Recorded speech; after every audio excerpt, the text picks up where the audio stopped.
Pessoal, estou aqui na casa de um amigo meu, aqui na zona rural, Cocal, na casa de Tarcísio Bastião.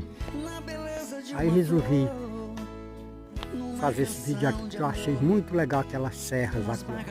Olha só, estou mostrando aqui exatamente o meu objetivo, é fazer tudo isso, né? Gravar essa serra, porque eu amo a natureza.